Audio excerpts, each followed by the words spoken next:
Oke, Assalamualaikum warahmatullahi wabarakatuh.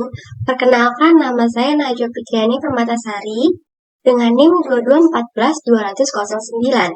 Nah, di sini saya akan menjelaskan tentang perusahaan berbadan hukum. Nah, perusahaan berbadan hukum itu ada perseroan terbatas.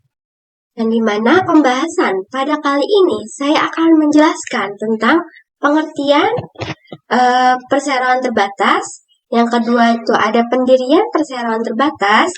Yang ketiga ada pemegang saham perseroan terbatas. Yang keempat itu ada tanggung jawab pemegang saham. Oke, pembahasan yang pertama ada perseroan terbatas. Oke, jadi perseroan terbatas atau PT adalah suatu badan hukum untuk menjalankan usaha yang memiliki modal terdiri dari saham-saham, dan yang pemiliknya itu memiliki bagian sebanyak saham yang dimilikinya. Karena modalnya terdiri dari saham-saham yang dapat diperjualbelikan, perubahan kepemilikan perusahaan dapat dilakukan tanpa perlu membubarkan perusahaan. Oke, yang selanjutnya itu ada pendirian perseroan terbatas. Nah, di sini tuh cara untuk mendirikan perseroan terbatas itu ada, yang pertama tuh ada pengajuan nama perseroan terbatas. Nah, yang dimana itu mengajukan nama perusahaan ini didaftarkan oleh notaris melalui sistem administrasi berbadan hukum. Nah, yang kedua itu ada pembuatan akte pendirian PT. Selanjutnya yang ketiga itu ada pembuatan SKDP, surat keterangan domisili perusahaan. Nah, diajukan kepada kantor kelurahan setempat sesuai dengan alamat kantor PT yang berada. Selanjutnya yang keempat itu ada pembuatan MPWP.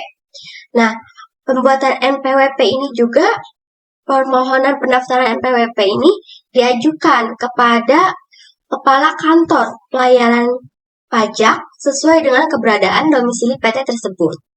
Nah, yang kelima itu ada pembuatan anggaran dasar perseroan.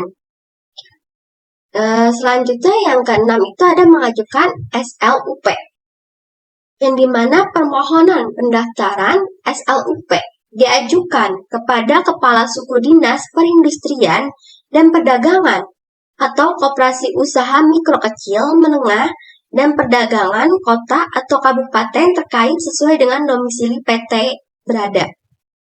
Selanjutnya, yang ketujuh ada mengajukan tanda daftar perusahaan TDP. Nah, permohonan pendaftaran diajukan kepada Suku Dinas Perindustrian dan Perdagangan dan Koperasi Usaha Mikro Kecil Menengah dan Perdagangan kota atau kabupaten terkait sesuai dengan domisili perusahaan. Nah, bagi perusahaan yang telah terdaftar akan diberikan sertifikat TDP sebagai tanda bukti bahwa perusahaan atau badan usaha tersebut itu telah melakukan wajib daftar perusahaan. Nah, sesuai dengan peraturan Menteri Perdagangan Republik Indonesia. Yang ke-8 itu ada Berita Acara Negara Republik Indonesia, BNRI. Jadi setelah perusahaan melakukan wajib daftar perusahaan dan telah mendapatkan pengesahan dari Menteri Kemenkumham, maka harus diumumkan dalam BNRI dari perusahaan yang telah diumumkan dalam BNRI, maka PT telah sempurna statusnya sebagai badan hukum. Oke, penjelasan selanjutnya itu ada pengertian pemegang saham.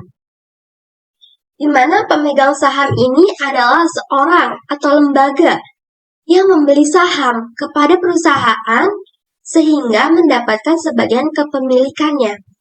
Nah, habis itu ada jenis-jenis pemegang saham. Pertama itu ada shareholder, di mana pihak perorangan, perusahaan, atau lembaga yang mempunyai sekitar 1 lembar saham di perusahaan tersebut.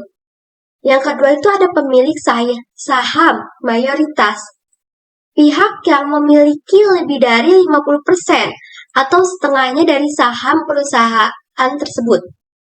Nah, yang ketiga itu ada pemilik saham minoritas. Nah, di mana pemegang saham minoritas adalah pihak yang mempunyai kurang dari 50% aset perusahaan. Oke, jadi pembahasan selanjutnya itu ada tanggung jawab pemegang saham.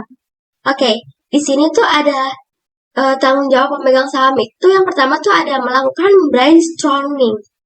Oke, jadi di mana pemegang saham itu memiliki tanggung jawab dalam memberikan keputusan serta dukungan terhadap kelancaran bisnis di perusahaannya.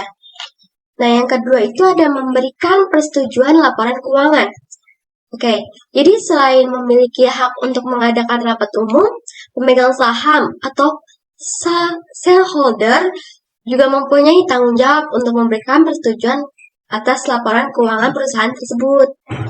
Nah, selanjutnya itu ada memberikan dukungan keuangan perusahaan, di mana pemegang saham memiliki tanggung jawab dalam memberikan keputusan serta dukungan terhadap kelancaran bisnis perusahaan.